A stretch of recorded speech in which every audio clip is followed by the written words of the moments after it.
Hey guys, it's Kelly, and today I am so excited because we are bringing you something a little fancy today, and that is a 2020 Range Rover HSE. Now we're doing someone's personal car today, so it's not like right off the lot, sparkling clean, but you know what? We're gonna see how a real person actually uses the vehicle.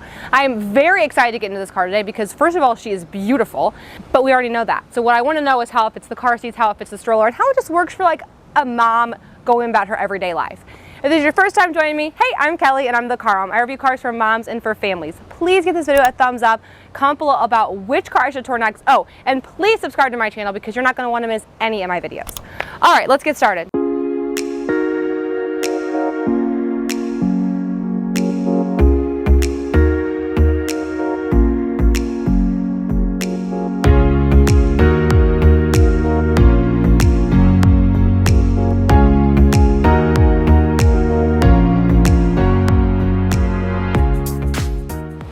Okay, so starting with the front end, there is a lot to look at right here. A lot to look at. I think what's interesting about the grille is you don't have like, you know, so many other vehicles out there have the grille and they have the logo smack dab in the middle. This one doesn't do that. They put the Land Rover off-centered, so you have a lot more of the grille design that's kind of like catching your eye. We've got Range Rover right here, really rounded front end, like super rounded. Kind of looks like an Octonaut. I'll put a picture of that right there. But overall, I like it. I mean, here's the thing. It's a Land Rover. It's a Range Rover. Like, it is such an iconic body style. The vehicles really have looked the same for years and years and years. And I like that, especially with a luxury car, because I find that it holds its value a little bit better. And then no one really knows, like, what year of car you're driving. Moving around to her side profile, the headlights are super black to me. I mean, they barely even wrap around. I'm not really a fan of the headlights. I do like the grille. Everything's just fine. We're kind of doing this, like, Cabernet cherry color today. Stay tuned to the end of the video because I'm going to be building my own Range Rover and I'll talk you through the different trim levels then. Some really beautiful huge wheels right here. I love this right here. I think this is also very iconic, this like 4-line design. We've got black mirror caps and then we've got black all the way around. A black roof, black, black, black. Nothing's chrome on this one. I think that kind of gives it a little sportier of a look. This is kind of a sporty luxury car. Moving along to the back end, super simple back here, really nothing really to talk about. Tail lights are also pretty basic. Like this is like the tail lights of a Jeep Wrangler, but it's okay. Range Rover, double spaced, obviously, but you know what, they've been doing this for a while. I think it's interesting that it has this little ledge right here. Really the back end design I actually really do appreciate. Not just the tail lights. If you look right here though, I do really love like the contrast of this black roof and some of the black elements with the color of the car. I think like a white one would look even more amazing, like just so much contrast, so sporty. All of the things. So that's a little bit about the exterior. I mean, it's a beautiful luxury car. It catches your eye on the road. We already knew all of that. What we don't know is how the interior works for a mom. So let's talk about that. Well, we also, I don't have any childcare this week, so we have my kids here and we're gonna try to get this all done. What do you think of this car, George? Good. Good. George says it's good. Okay, can you go play? Okay, let's kind of break down this door panel. It's a huge door, first of all. Look how big that door is. Okay, so we've got our seat controls up here. I actually hate that. Maybe I just hate that because I've never driven a car that's had that, and whenever I get in a car like that, it always throws me off, but not my favorite. 3 memory seats for 3 different drivers. I mean, interesting. Up here we have our window. Let me pull this a little closer to myself, sorry. Up here we have our windows and our mirror control, so that's kind of different to have it like on the ledge instead of on the door panel right here. We've got piano gloss black, our speakers, and then some pretty shallow, it's a long side cut, but it's pretty shallow. Because see, like none of this works. So that's slightly disappointing, but all is good. If you kind of move into the interior element, you'll notice we have some of that gloss black again, and now we're finally starting to see a little bit of chrome come into the vehicle. Let me get you to the other side though, and I'll show you some more of the features. Okay, I'm having a lot of fun in here, I'm not gonna lie. Ooh. First of all, she's completely loaded. And keep in mind, this is a 2020. So like the 2022s are out, so technically this is a 2-year-old car and it's kind of dirty and I still feel like I'm still excited to be here. Starting with like the steering wheel design, it has these 2 columns right here that have all of the buttons. And then it has 2 little like dials up here too. I don't know. To explain. I just really like the design of that. We have our paddle shifters. I think the steering wheel feels really nice in your hands. It's completely wrapped in leather. It's got some chrome right here on the wheel as well. That looks great. We have a completely digital dash. Love the digital dash for the customization of it all. Amazing. And then we also have heads-up display. So you can't see it, but I can see it. And basically heads-up display displays information on the windshield. So it's a great safety feature in my opinion, because I'm able to see things. I would see some things without having to look down on the dash or look in the infotainment system, because it's literally on the windshield or on the road. So for example, right now I can see that I'm going 0 miles per hour. I can see the speed limit of the road I'm driving on, and I can also see that I'm in park. But if you had like an incoming call or anything like that, it would show up on the heads-up display. So I think that's amazing. As far as safety features are concerned, she's got a lot of nice safety features. Obviously, we've got frontal collision warning, blind spot, automated cruise control, all of those great technology and crash prevention features that you need. This is funny. There's this stop start engine button.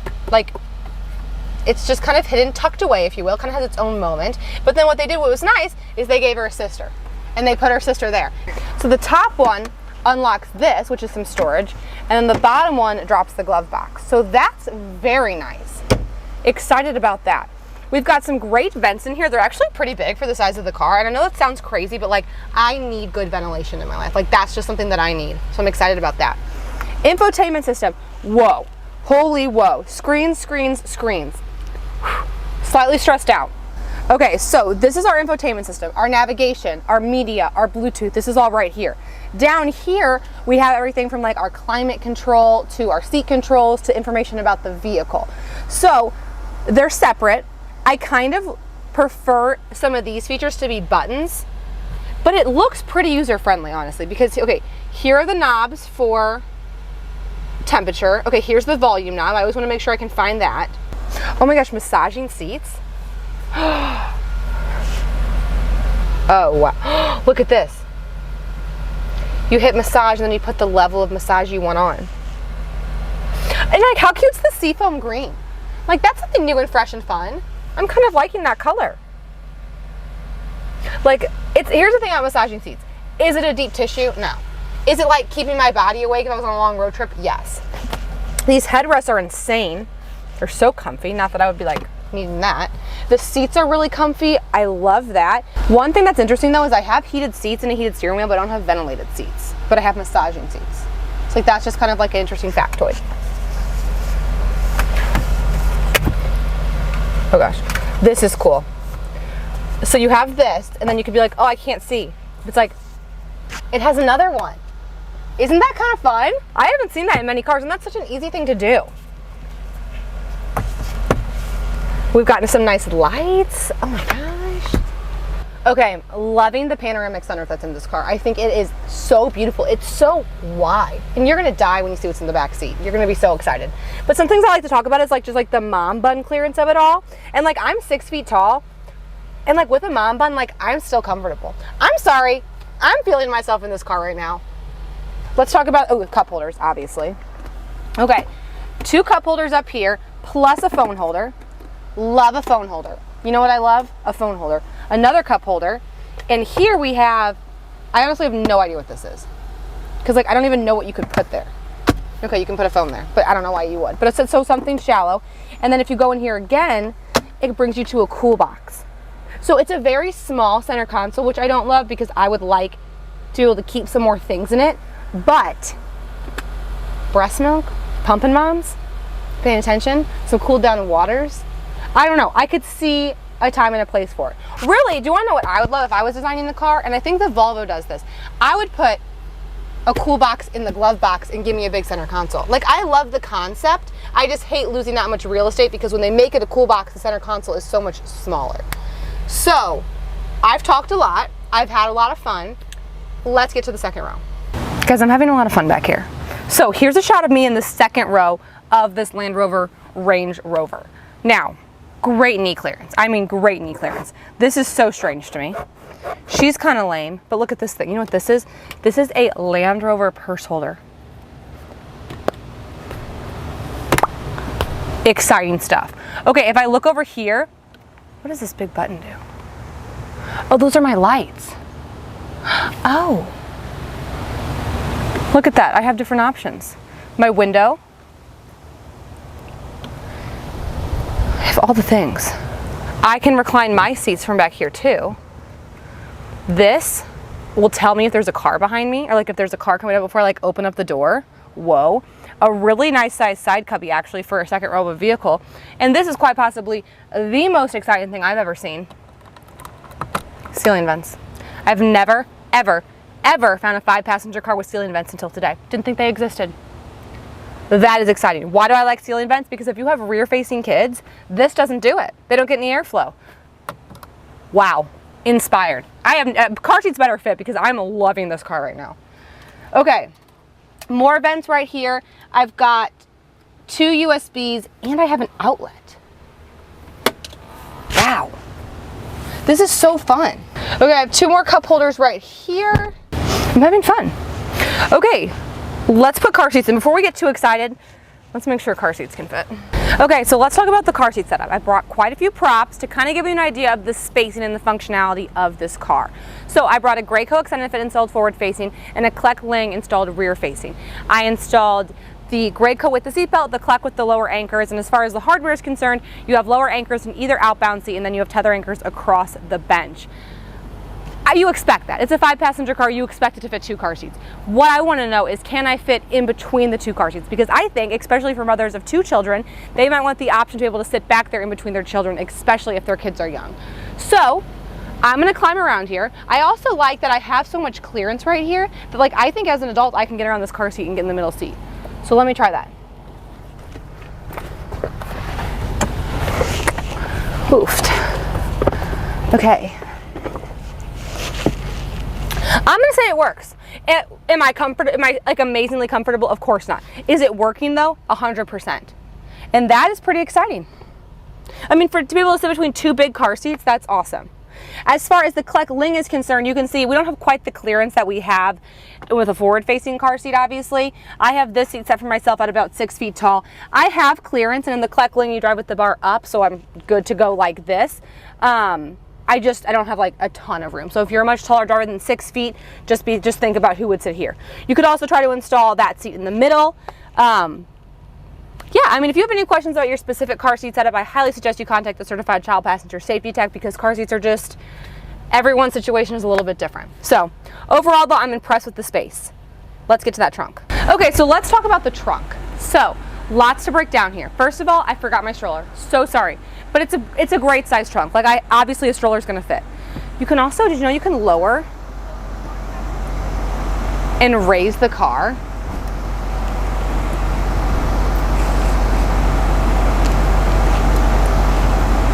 Whee! Okay. Anyway, that's pretty fun. You can also put down both seats from the 3rd row, power. You can raise them and lower them. So I really, really like that. I love that you have so many lights here. We have lights here, so if you're like fumbling around in the dark, super easy to find your things.